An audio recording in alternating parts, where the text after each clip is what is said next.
All right, welcome to our War Media NFL playoff recap.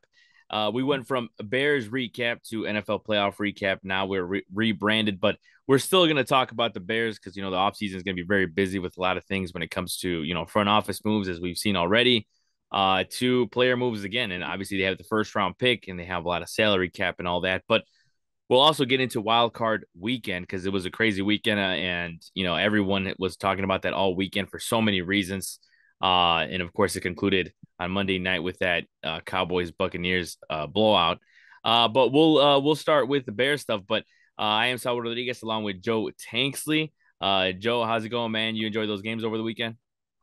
You know what? They were pretty entertaining. A lot of unexpected stuff, and then a lot of stuff that we did expect. It was pretty. You know what? All those games were pretty entertaining. I can't. Yeah, this was a super wild card weekend. Mm-hmm. The playoff games were went down to the wire for the most part. And there was a lot of drama, with the other teams when you talk about what's going on in Baltimore, Mm-hmm. in that whole ordeal. And so, even the Dallas game, with the kicker missing all those extra points. uh, Oh man. so I mean, a lot of, interesting and, and strange things were happening. So it was definitely entertaining. Yeah, no, that's definitely regardless of, if the games are close or not, because I feel like, when it was like 27-0 to the Chargers, and we'll talk about that, but I'm like, man, is this going to be the playoffs? There's a bunch of blowouts, but obviously Hmm. Trevor Lawrence was like, no, not today. Uh, so we'll, Right. yeah, but we'll start with the Bears stuff because obviously, they got their CEO, man, they got their guy, the one they wanted, in Kevin Warren. Just wanted to get your initial thoughts on that. Like when you saw that happen, I mean, I think I haven't seen any. Like I've just seen all positivity on this guy, and because he's the type of guy I feel like, um, he says, he does as he says, right? Like he's very Hmm. motivated, and from some of the stuff he said at the press conference too, it's just it's definitely he definitely believes in this organization. He likes a challenge. So yeah, what'd you think off the bat as soon as you saw this hiring? You know what? I think this is a very positive thing for the Chicago Bears and the McCaskey family. When it looks like they're, finally doing the things necessary to kind of get out their own way. As a family, being, inheriting the team, they really haven't done a really great job of, managing it. And it's strange to say that because what are they like the fourth or fifth highest, you know, Mm-hmm. valued team in the NFL, and that's without having their own stadium. They're still in the top five as far as value for football franchises. With all the mishaps and missteps that they've taken, you know, over the years. I think you talk about a person like Kevin Warren. He's a person that checks all the boxes, and he's done it, and he's had success wherever he has been. And that's not something that's we you know that has been synonymous with the Chicago Bears. We usually hire retreads or people who are doing their doing something for the first time or things like that. Um, and then they always do, it seems like what they think is the conservative thing as well. I think, you know, Kevin Warren is definitely a person who is ambitious, uh, and he's going to have ambitious goals for the Chicago Bears. And that's going to be needed, especially, with the move, in the future to Arlington Heights. Um, he was real instrumental in Minnesota, and a lot of people, you're hearing it now, you know, I haven't got a chance to visit Minnesota and see their stadium, but a lot of people around the NFL says it's one of the best, if not the best, and his hands were all over that. You talk about a person who, who even though he didn't play football, he's been around the game for a very long time. As a football agent, and working in the Big Ten and knowing all those athletes. So he's been in the business for a while, and he knows the business of football, specifically NFL football, and how franchises should run and should look. Uh, and I think he's going to do everything first class. When you hear him speak, all you hear is first class. And the Bears, a founding franchise, a blue blood franchise, first class should be synonymous with the Chicago Bears. I think Kevin Warren is the person who's going to bring that into the forefront. Yeah, 100%. And that's what I was thinking about too, right? Is how, or one of the coolest things that I heard about, his background is, yeah, how much he had, uh, you know, uh, how much, input he had with the building of that new stadium, the U.S. Bank Stadium in Minnesota. And a lot of people say, as you said, right, that stadium is probably going to be similar to what the Bears get, right? In the sense of like, it being a Well, dome, fully closed it needs to dome, be and better. It needs to be better. yeah, true. Yeah, yeah, right. Yeah, you're right. That's a good point. That's a good point. But I like that he even said in the press conference that he had these pamphlets that from the year of planning for that, and he's like, I'm glad they're like, oh, throw those away. You don't need those anymore. And then he's like, I'm glad I kept them, which I think is funny. So yeah, I'm sure he'll take a lot of the knowledge that that he learned from that planning process to what he's gonna do now with the Bears. And he also, like, just looking back at his career, I didn't notice he also won the Super Bowl with when because he was on the Rams front office. He was the Mm-hmm. vice president of player programs and football, legal counsel, and all that. So he was there, which is pretty cool. And then just seeing what he did also with the Big Ten conference. I know a lot of people were like, oh, how is Justin Fields gonna take to him with the whole that, and I'm like, I don't I think. mean, yeah, yeah, and that's the thing. That's kind of water under the bridge, Yeah, yeah, you know. Both people were doing what they felt were right at that time, exactly. you know, and so I think that's something that that time period was challenging for a lot of people, and guess what? It shows already that they have a rapport and that they've been able to work together and to come to kind of some resolutions because that's what they did. Hmm. So, Exactly. so Yeah, yeah. That's what I was thinking too. Is like that. I don't think that'll be much of an issue. I mean, it's also years ago.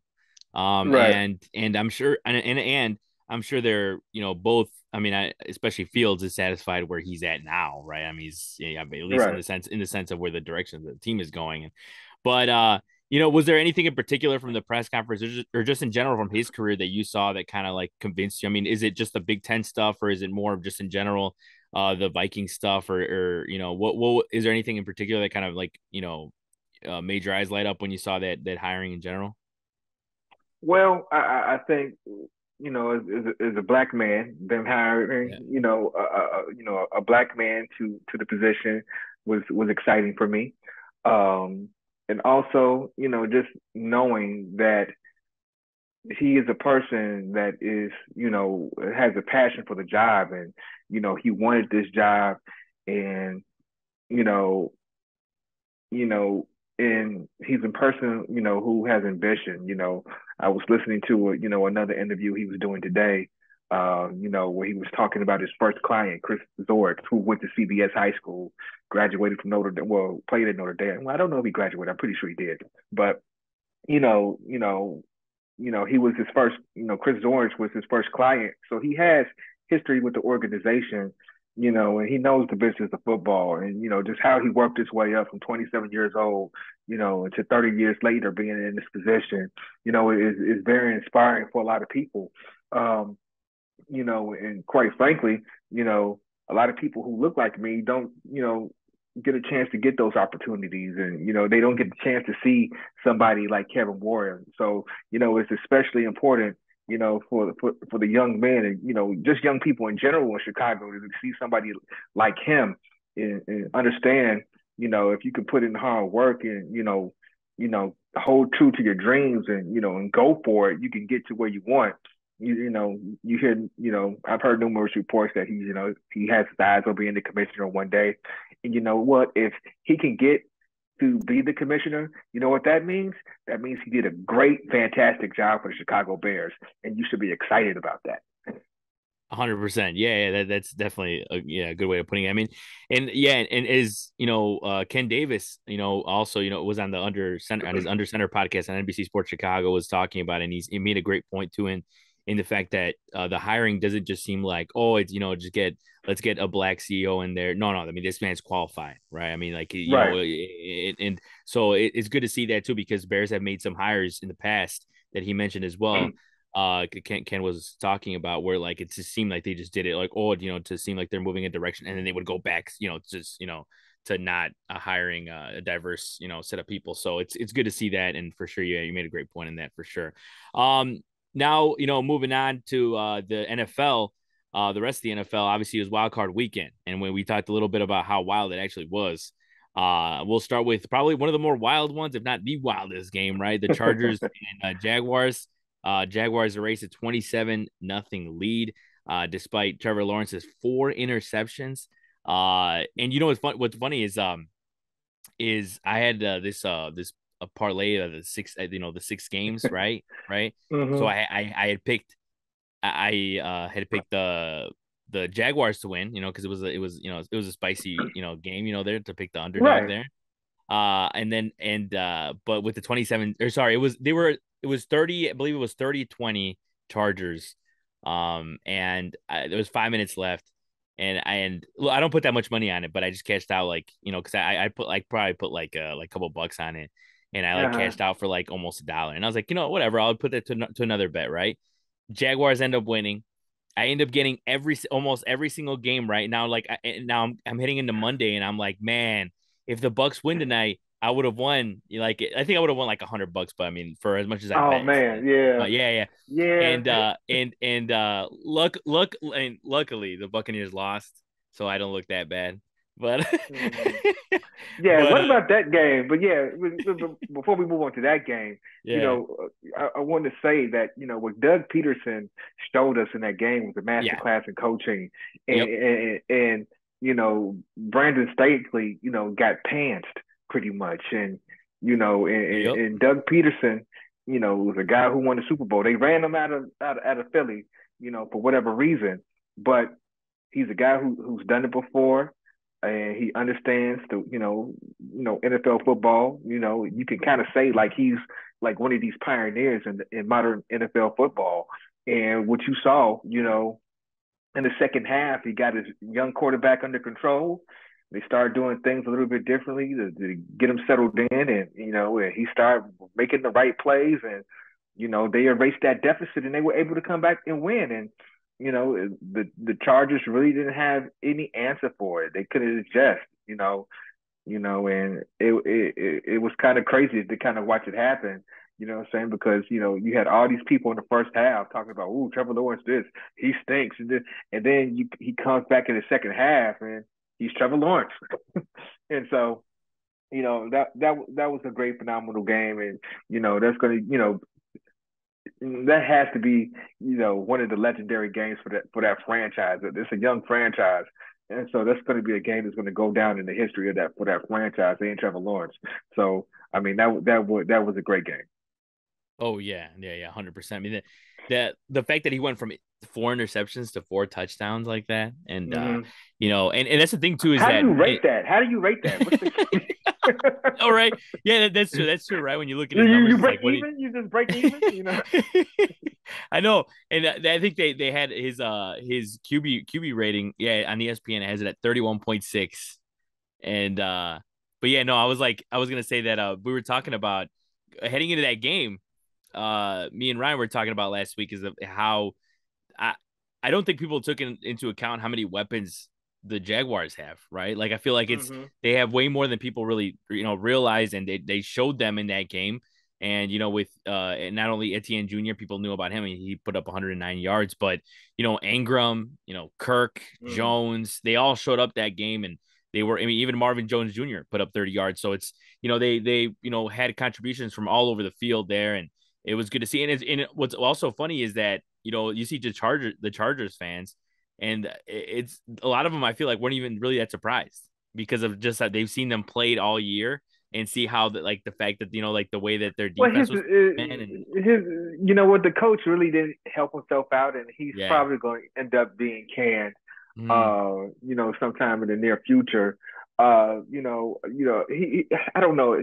He might have done enough to deserve another shot, mm, coaching another year, but. he's come under a lot of criticism of playing the stars in the last game of the season and getting them Yeah. hurt, and you needed those guys. It turns out that you needed Hmm. them, and you should have been a little bit more, careful and conservative with your talent, and he did not do that. Especially with the playoff seeding already set. They weren't going to get any better position. They weren't going to lose any position.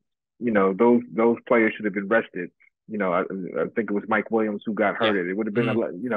lot. It would have been a lot better to have Mike Williams out there versus the second or third stringer. It probably would have made a bigger difference.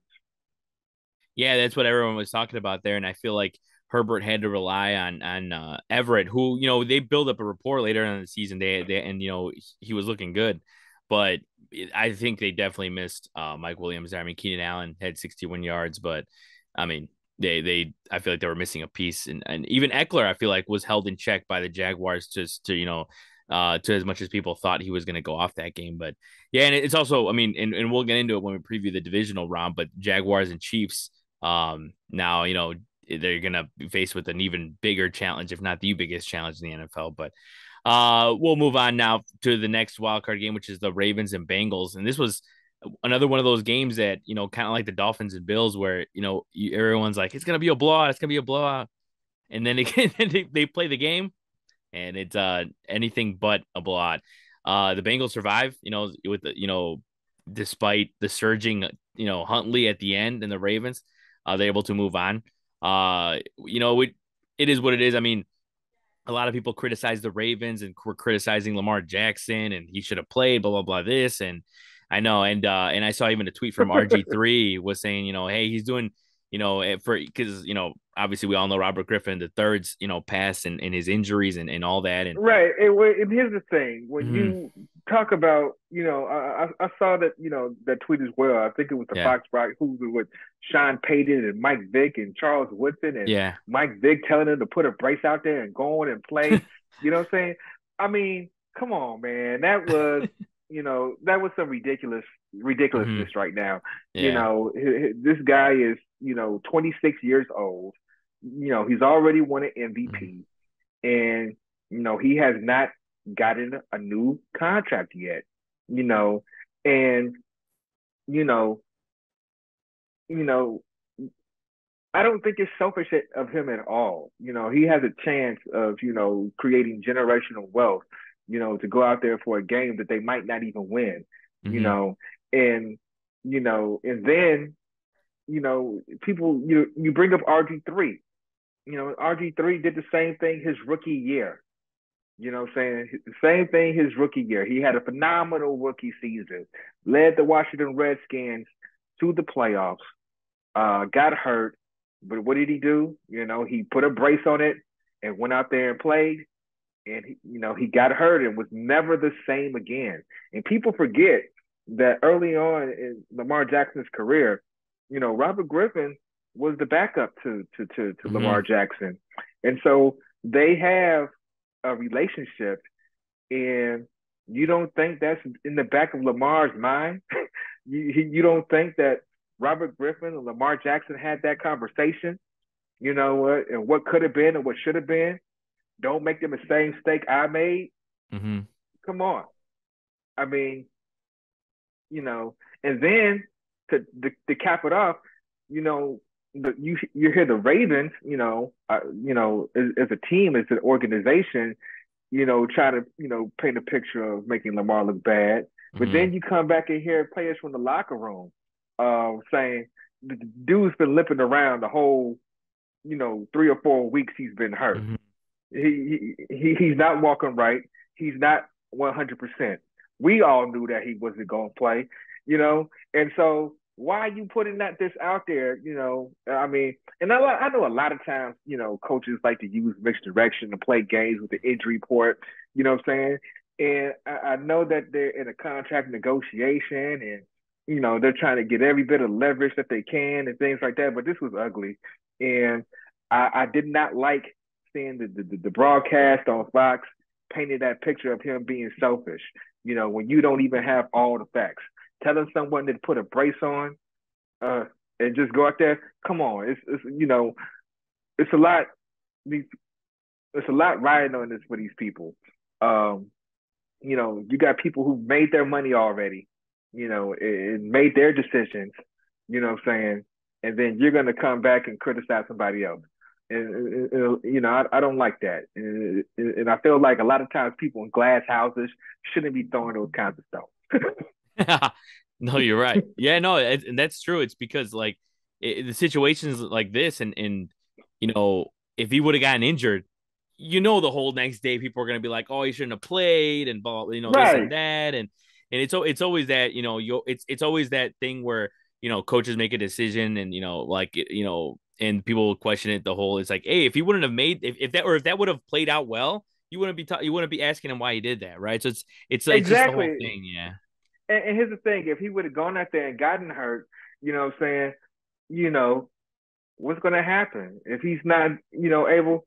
The Mm-hmm. Ravens might franchise him and give him another chance, to get through the season, but he's not going to get the big payday that quarterbacks get in the NFL these days, and that's Mm-hmm. what it's about.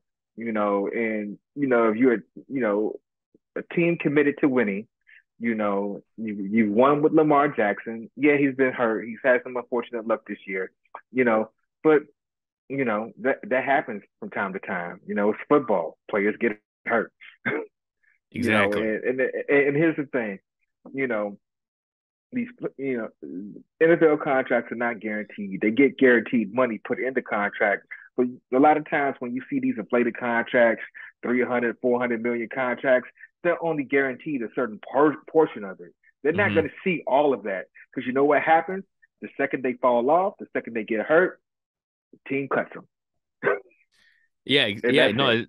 that that is true, and that's what a lot of people don't realize too. When you look at the contracts and the money and what's guaranteed, people don't like. Then people don't look at that. People don't know spot rack exists apparently, right? It's like, Right. uh, but hey, on the other side, credit to the Bengals at least for escaping, right? Because a lot of people were also saying if Lamar Jackson would have played, that the Ravens would have won that game, but hey, they were able to get out of that one. I mean, Joe Burrow, 23 for 32. Then you had Huntley out there, 17 for 29 with 226 yards.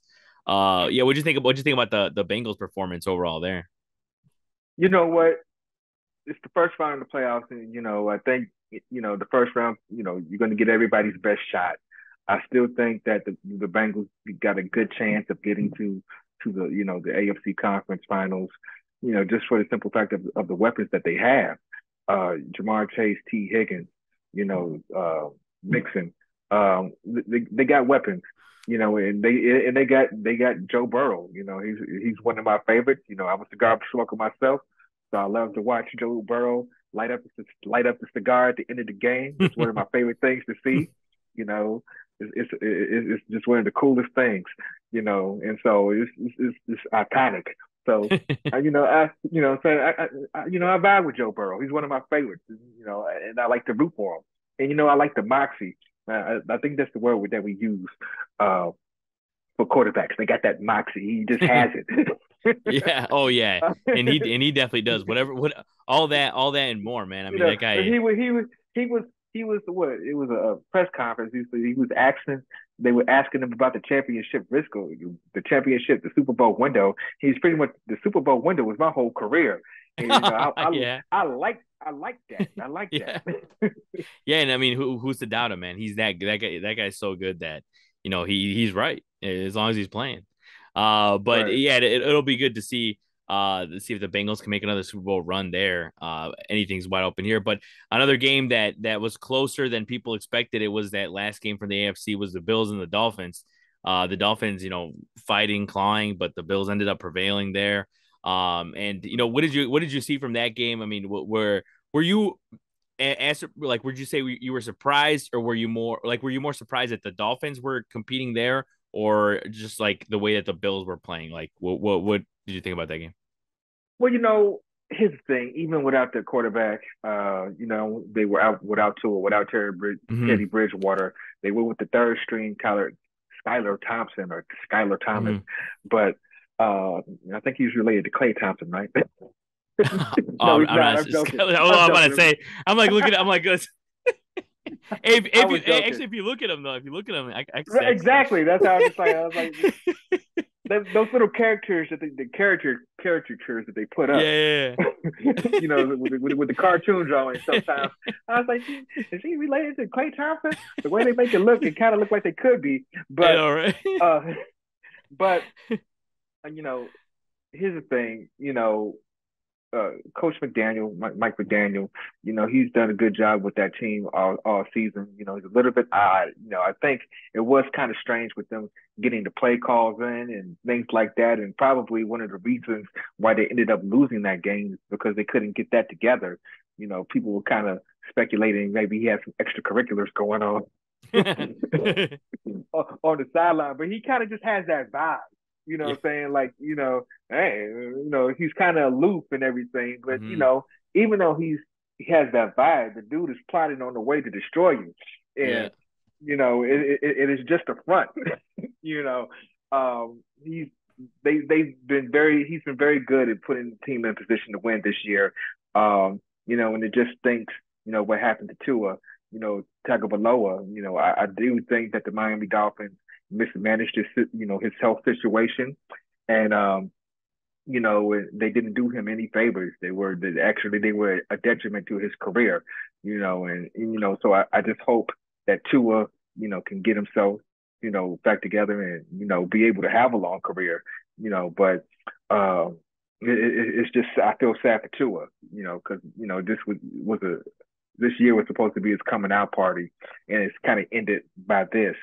Um, but the Miami Dolphins, it was surprising that they went out there with Thompson and were able to do that but they still got all the weapons. They got Waddle, they got Tyreek Hill, they got the running backs, and they got Mike McDaniel. They came up with a game plan that worked for the most part, besides being able to get the plays in, and with the Buffalo Bills, you kind of see, you see them, they have a really talented roster, but every so often they do get into these really close games with teams they shouldn't be in close games with. Hmm. So I think there's a little, you know, you know, gray area with that. You got a team playing inspired football, and then you got a team that's kind of playing down to the competition. I'm pretty sure, there was like Tua's not there. They don't even got their second string quarterback.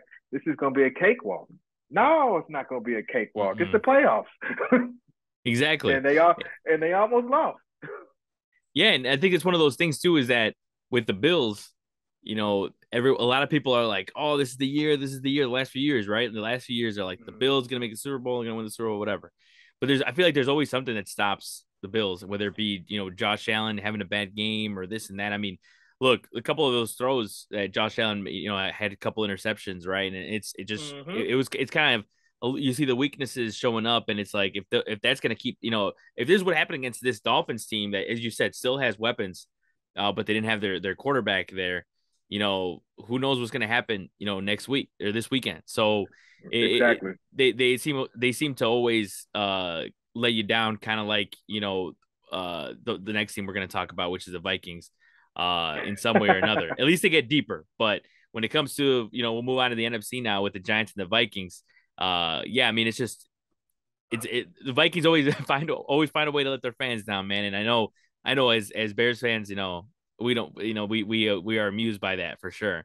But Yeah, I will say though that I was telling Ryan last week, I'm like, this is the game that I see an upset happening more than any of them, just because, again, Kirk Cousins. But it's probably, I mean, you could probably just say it's. I mean, anybody could say that, right? Because it's Kirk Cousins in the playoffs. But I just expected, I expected more of the game to be driven by Barkley, even though he had a good game. But Danny Dimes, man, Daniel Jones, he played the game of his life out there and was able to take down the Vikings. What do you think about that?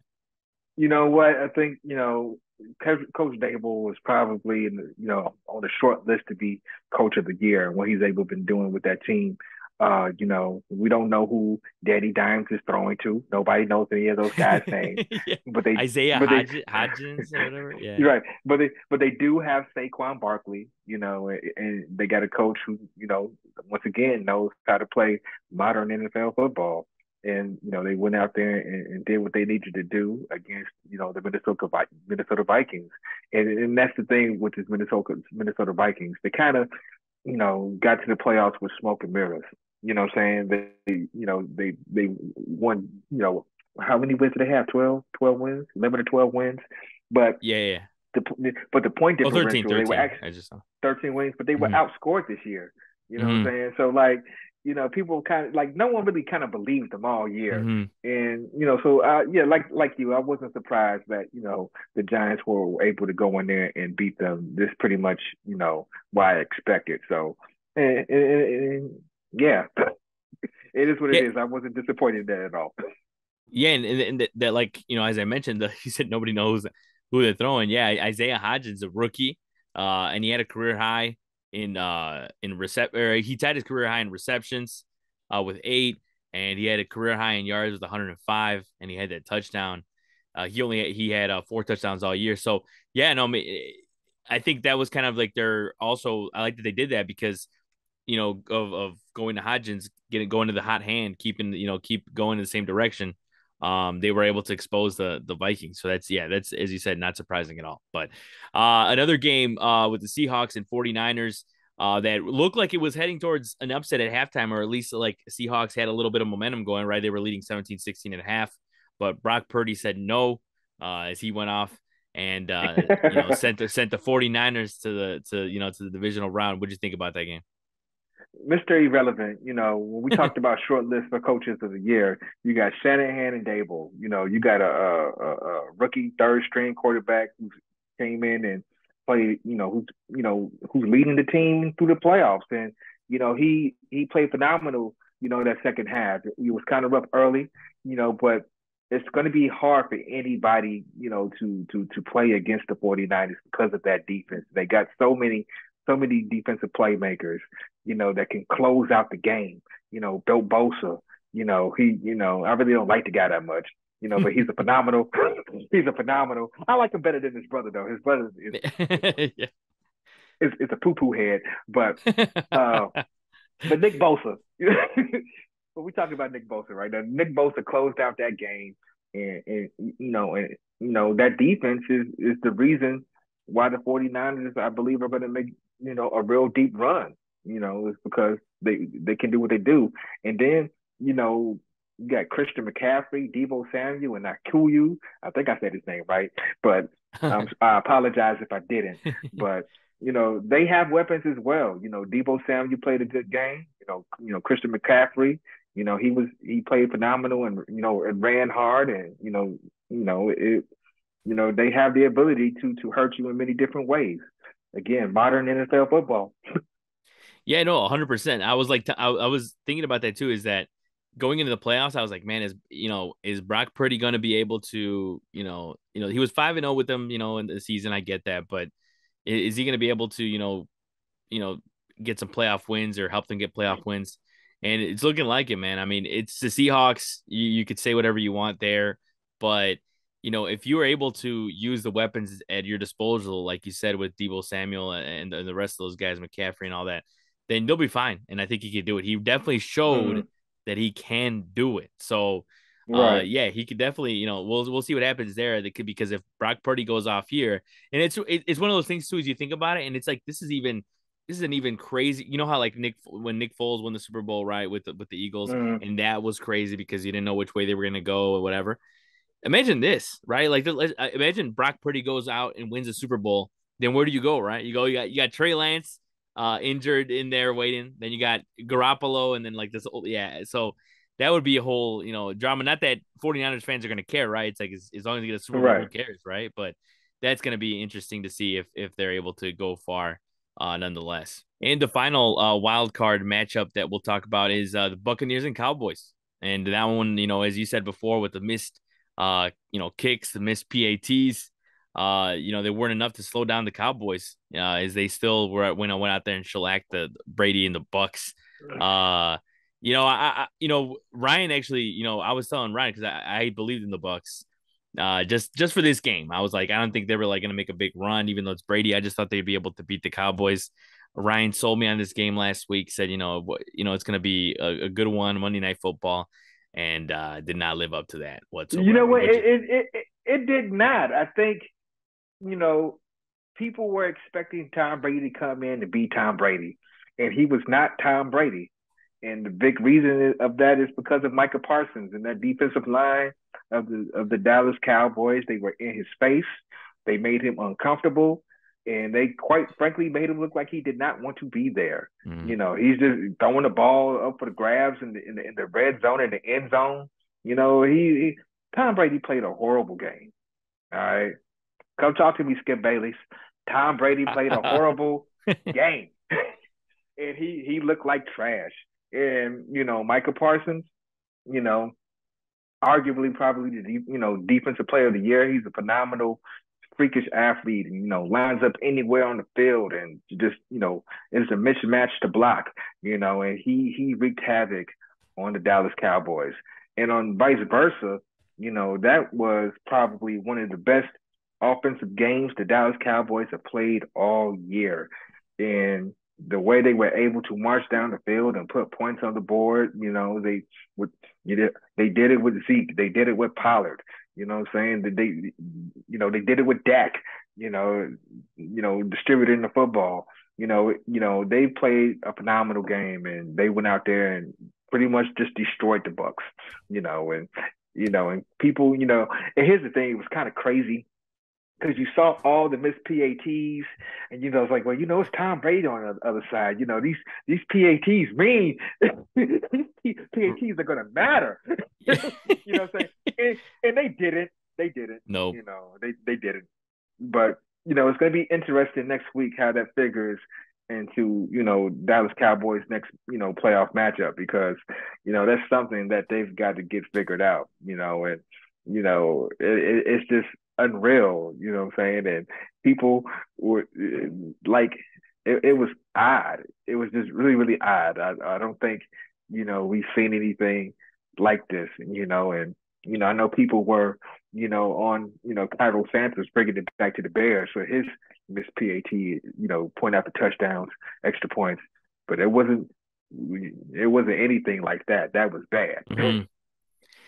Oh yeah, yeah, and that's the thing too, is that when that was happening, when Mayer was missing all those, yeah, I was like, you're leaving the door open for Brady, right? Right. But at the end of the day, Dak, went out there, still threw another touchdown to CD, and was able to put the game away for good. Mm-hmm. So he kind of just ran out of time and wasn't able to get back up. But yeah, so we'll see what happens now with the future of Tom Brady. Will he retire? I'm sure people will talk about that. It didn't seem so in the press conference. It looked like he was, he said, well, he said it actually. He said that it just feels, like they asked him, oh, what does it feel like? And he said it just feels like they lost, and he played it down. So we'll see what happens there, but I wouldn't be surprised if he calls it quits. Or I know I saw the just today that the Raiders might make a run at him if he ends up leaving the Bucks. So we'll see.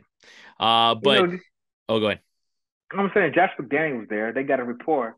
It might be something to that. Yeah, and they're one of the many teams that need a quarterback right now, so that would for sure.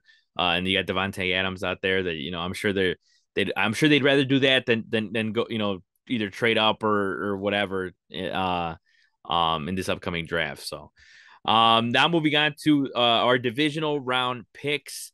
You got you see 1, 2, 4 games. You got the final 4 in each league. So we'll start with the AFC. You got the Jacksonville Jaguars now. You got Trevor Lawrence going up against Patrick Mahomes and the Chiefs. Who you got this weekend? I know we said this before. It's going to be the biggest challenge, and I know it's pretty easy to say the Chiefs here, but you think at all that Lawrence and the Jags have a shot there? You know what? Here's the thing. It's going to be an interesting matchup because I do believe that Doug Peterson is the Andy Reid disciple. And these are two coaches that know each other very well. And as far as tendencies and what plays and they might call in certain situations. So I think this is going to be one of these strategies games. Where we might see some unconventional things. We do know that Doug Peterson likes to do some crazy things, and with formations and things like that. But his teams executes them very well.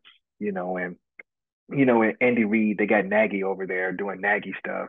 So it might. We're going to see we're going to see some interesting things in this game. Probably some things that we've never seen before. And so, but I do like the Chiefs. I think the Chiefs are just overall better football team. And they have Patrick Mahomes. Who should be the MVP this year. So I'm going to go with the Chiefs. Yeah, for sure. I mean, it's one of those things where I'm sure it'll be a great game. I'm sure it'll be a closer than a lot of people expect it to be. But at the end of the day, Patrick Mahomes is the difference. If they go down in the playoffs, it's not going to be against the Jaguars. So it'll be a good game to watch for sure because I think it'll be a great learning experience for a guy like Trevor Lawrence and those guys on there. And I think they'll be back next year even hungrier, especially if they go down at the Mm-hmm. hands of this guy. So we'll see for sure. The next matchup for the AFC is the Bengals and Bills. So what do you think? In this one, is it as clear cut as Burrow's been there, done that, or do you think Josh Allen, has a run at least at another AFC ship matchup? You know what? Here's the thing. I do think that the Bills, you know, are this is like kind of do or die for them. This is probably one of the most complete teams that they've had in a long time. But all things being equal, I think that I'm going to put my faith in Joe Burrow over Josh Allen. Like you said, because he's been there and done that. And quite frankly, Joe Burrow takes care of the football better. Oh yeah, that's for sure. And look, and despite all the hits, right? I mean, he got sacked 4 times in the wild card game. He obviously the sacks went down. So from compared to last season, I know they said in the telecast that it looked like they were going for another 40 sack season, but they ended up picking it up and protecting him. But yeah, no, I think for sure Joe Burrow will put the Bills away. I think the Bills, like I said, will eventually let you down. And I think it'll be in this round where they do it against the Bengals. I just think, so many weapons. And I just think that Josh Allen, will have one of those games where, you question more, his decision making and what happens there. So taking the Bengals there. And, hopefully we see a Joe Burrow and Patrick Mahomes matchup in the AFC Championship. In the NFC now, the final four are the Giants, Eagles, Cowboys, 49ers. You have that Eastern division matchup with the actually we have three of those. Now if you think about it, right, with the Giants, Eagles, and Cowboys there. What do you think Yeah. about that all East matchup with the Giants and Eagles? This is the two teams that know each other well, right? And a team like the Giants that they're coming with huge momentum. Obviously, the Eagles had a week off. But look, this is one of the look. I know maybe a lot of people might see this and say Eagles got it. Giants facing the Vikings, but I might go out on a limb and say this is a bigger Really? challenge for the. I might go on a big. I might go out there and say it's a bigger challenge for the Eagles. You know I'm what? saying it. I'm saying it. You know what? I do. These are teams that have played each other two times Hmm. already this year. Being in the same division, so there's not going to be a lot that these teams could do to fool each other. Hmm. But I will say that when you have that, I got to go with the talent, and I think that the Eagles just have more talent, especially on that defensive side and how they match up with the Giants offense. They got pass rushers, they got secondary players, and they can come at you in waves, you know. And what I'm saying, I'm just, Robert Quinn is back off the IR. I want to see him play well and do well and, get a chance to, make a deep playoff run and possibly, get to the Super Bowl and win it. Just for Robert Quinn. I'm not an Eagles fan, but but here's the thing too. I think the my motivation for picking the Eagles is kind of twofold. Robert Quinn, and then seeing the way Jalen Hurts has played, uh, and and how that correlates to what happens here in Chicago. You know, you know, the Philadelphia situation is a little bit different than Chicago. Because they pretty much had a team. built already. But then they went out and got more weapons, for Jalen Hurts, and they took off. And so, can I keep up? Going through, through the playoffs. I don't know how healthy is Jalen Hurts. That's a big question, but I think the talent that Philadelphia has on defense is going to be the difference in this game. Going against the Giants, we joked about it earlier. Who was Danny Dimes throwing to? Well, that's going to matter this game. Yeah, yeah, that's a good point. And look, all year I feel like people have questioned the Eagles, right, and said, "Oh, this and that, the schedule, that." But you're right, the talent is out there. They have the weapons, and yeah, I think this, they have easily have an opportunity here to kind of put their pedal to the metal and just give it to the Giants. But just to have I want to have a spicy pick, so I think this is gonna be my spicy pick, and I'm gonna. Okay, I know I'll even if I look dumb next week and we're talking about this, I'm gonna go out there. I'm gonna go out there and say the Giants that's a beat that's the a Eagles. that's what they call a Carolina Reaper pick. I don't know. You talk about spicy. That's Carolina Reaper spicy. I don't know if I It's want to. I the don't know if I the want hot ones to. pick right there. Yeah, I don't know if I want to go that spicy. I'm gonna stick with the Eagles. Yeah, all right, we'll keep it. Yeah, so Eagles, Giants there, and the other one is the Cowboys 49ers. That Mm. one for sure. I mean, that's another one that is pretty interesting from the aspect of the quarterbacks. You got Dak Prescott, can he make it to the NFC Championship here? And then you got Brock Purdy, man, the guy who's like it seems to be playing with house money, right? Just launching the ball up, and somebody's out there catching it always. So, what do you think this matchup is going to bring to the table? Oh, now this is a little bit for me. For me is where I might get spicy. And I you know what? Here's the thing. I can see a situation where Dallas can come out, with the win just because San Francisco is playing a young quarterback, and the Dallas defense has the pass rush, and they got back ball hawks in the secondary, uh, that that can turn the ball over. As far as Dallas, they catch the ball. If you leave it up for grabs, they come down with it. We saw it in the Bucks game. And they got Micah Parsons. I think that um, these teams are more evenly matched, than the other, NFC game. So I can't see a situation where Dallas can come out with the win, but I'm just thinking about Mike McCarthy, and Mike McCarthy is Mike McCarthy. I would rather go with the 49ers because of Shanahan. I just think that Shanahan is, Mike McCarthy's won a Super Bowl before too, though. So, you can kind of make a case for both teams, and so this is that one is hard for me to pick. Uh, but since you went spicy, I'm gonna go spicy too. I'm gonna go with Dallas.